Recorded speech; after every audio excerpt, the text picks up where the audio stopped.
We're picking up the conversation today with those three must-have traits for great leaders, whether you're leading a team at work or in your community, or just trying to lead yourself to success. These traits aren't just buzzwords. They're game changers that can transform how you influence and inspire others. So if you want to level up your leadership skills, make a real impact, stick around as we break this down. Let's get into it.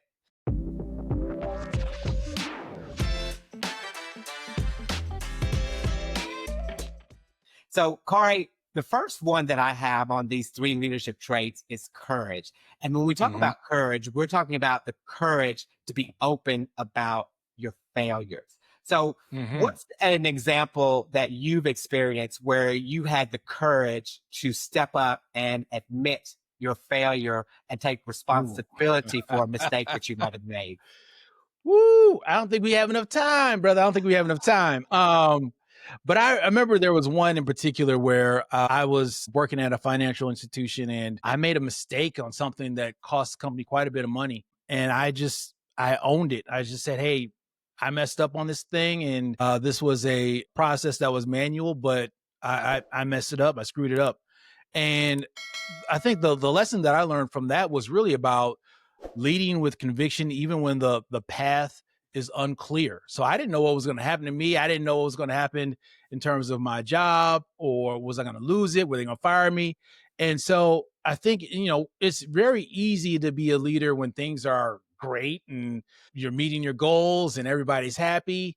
Courage it's not the absence of fear. It's the audacity to push forward when things are not happening the way you expect them to. And so that was a real lesson for me. I think a lot of times when things go sideways, it's very easy to cover it up or blame somebody else. But 9 times out of 10, it's not the initial mistake that gets you in trouble. It's the cover up that does. So I think if you're able to lead with conviction, even when the path is unclear, that bodes a long way for not only your courageousness, but also for your character as well. Yeah, so I agree with you on that, Khary, because I have also made a number of mistakes in my career as well, and I think for me, there were times that I hid behind those mistakes and tried to cover them up on my own. But in hindsight, looking back on that, perhaps it would have been more courageous to say to say and hold up my hand and say, "Hey, I made a mistake," because in doing so, you can then also ask for help in order to correct that mistake. I think the takeaway there is that it takes courage to own your mistake. It takes strength to own your mistake. And that is not always easy. So it is not owning easy. it, but owning your mistake builds trust. And I think that's the key takeaway there on that. Yes, sir. Absolutely. Yeah. So the second one is integrity. And when we talk about integrity, we're talking about the integrity to do the right thing. So courage drives integrity. So what is one of the things that you have experienced and how you led with integrity in terms of making sure you always did the right thing?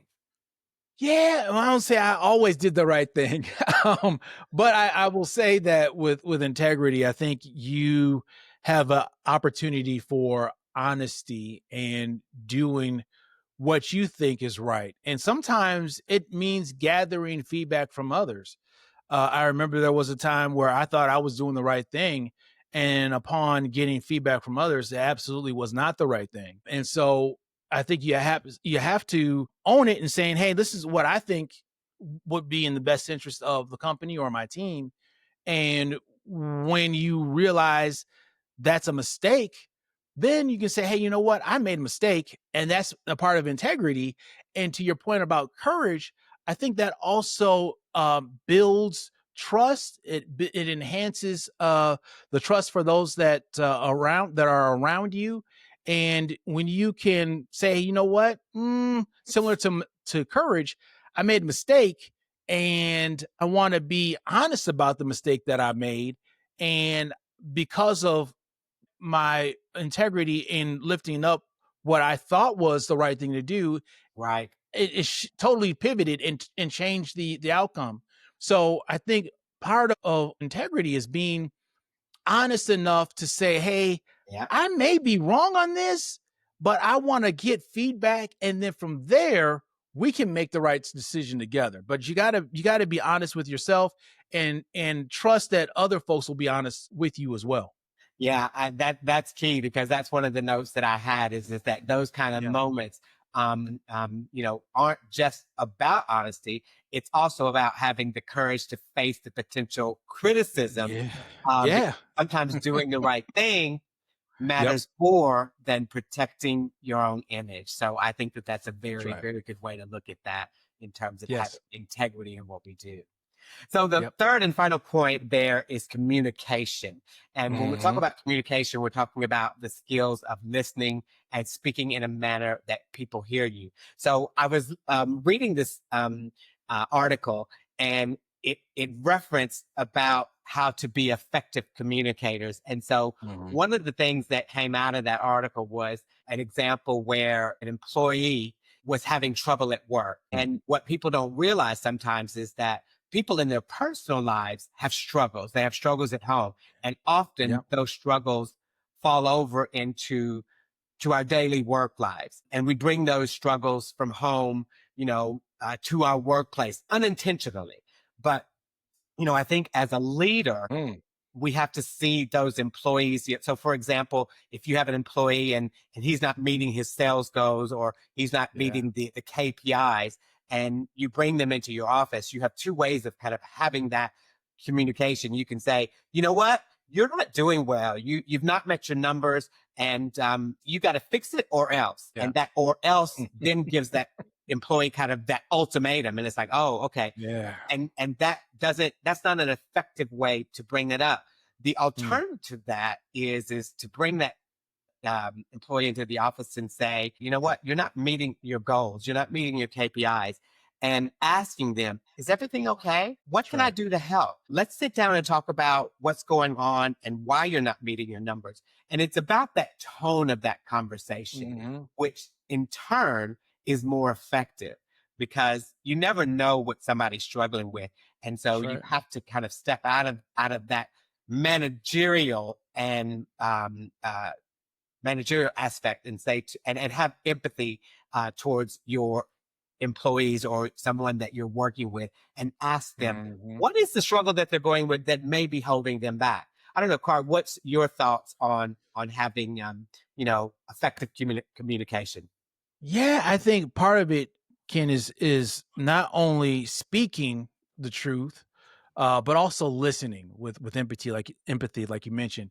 Someone once very wise to me said that we should try to speak truth like Paul, and listen like Solomon, and Mm. who asked for wisdom, and who was also asked for wisdom and to lead well. And the scripture that kind of gives me back to that is Colossians 4:6. And it reads, let your conversation always be full of grace and seasoned with salt. And what I get from that is that kingdom leadership is really about listening as much as it is about casting vision. So a lot of times what we need to do as leaders is be very mindful of the words that we use, but also be even more cognizant of the words that are being said to us. How do we listen? How do we embrace that? And so that's a big part of communication, not just speaking, but also listening.